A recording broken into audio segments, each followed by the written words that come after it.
Since the beginning of human civilization, there have always been things that needed to be taught and learned.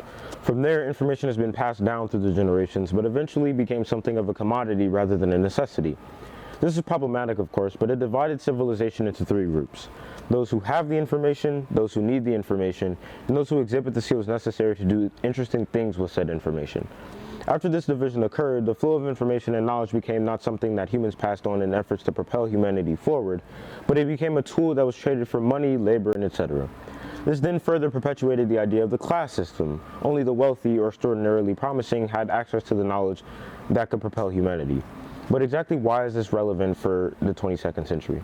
To get into that, let's go back to exactly 100 years ago, to 2022. A genuine education was achieved through the accomplishment of a graduate or postgraduate degree. Colleges and universities were one of the world's most expensive endeavors, with an average price tag of over $140,000. Even some celebrities bribe their kids into college.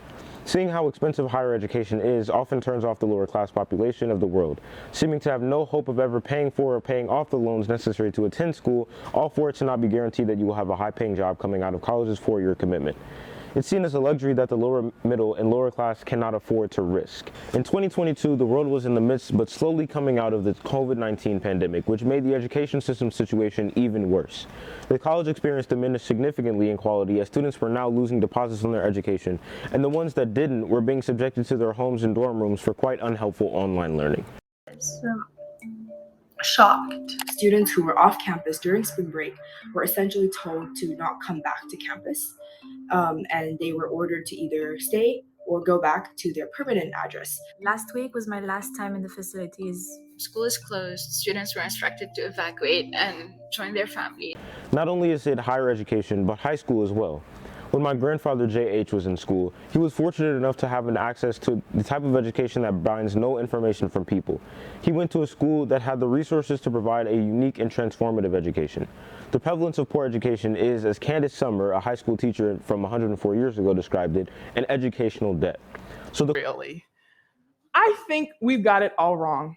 I think we, as Gloria Ladson-Billings says, should flip our paradigm and our language and call it what it really is. It's not an achievement gap. It's an education debt for all of the foregone schooling resources that were never invested in the education of the Black and brown child over time. Question remained for lower income families towards the bottom of the class pyramid. What exactly is the point of pursuing higher education if there's a high chance of us not being able to make it? If a good education wasn't presented to us from the youngest stages, middle and high school, how could we even make it into a school of higher learning that has a reputation for prestige?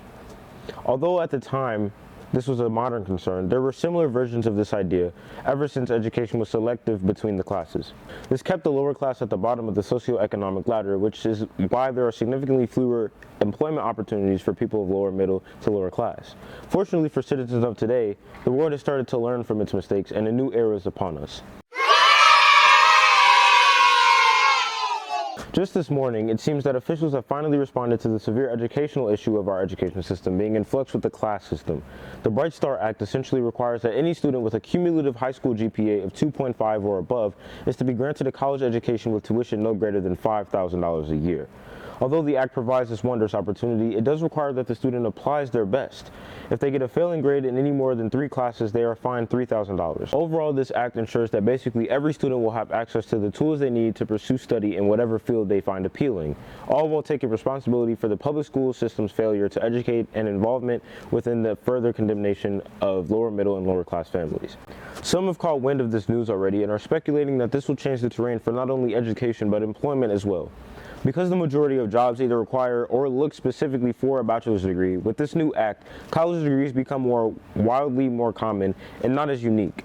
This will require the employment field to change the way that it searches for new employees. Either that or pretty much anyone could have a higher paying job than working at McDonald's. We talked to Katie Wilson, a current high school junior, about what she thought of the new act and what it meant for her and her family. Because I'm a junior in high school, it's inevitable that I'm starting to think about my post-high school learning. Before, my mom and grandma would tell me stories about how I needed to perform above and beyond to even be considered for these colleges and universities. That without the footprint of my academic merit, I would need to pay, not full, but still an insanely high price to be able to pay for it. Either that or I would accumulate student loan debt that I would be paying for essentially the rest of my life. And then I heard about this act being passed. The fact that I could have my schooling severely discounted and not have to worry about any debts is my dream come true. When this act was passed, so many people were excited about being able to send their future generations to college for little to no cost and being able to see how the employment system will change their dynamics. All we can do is wait and see if this country will get better from here, or will there be a new class system to push? It's all down to Father Time.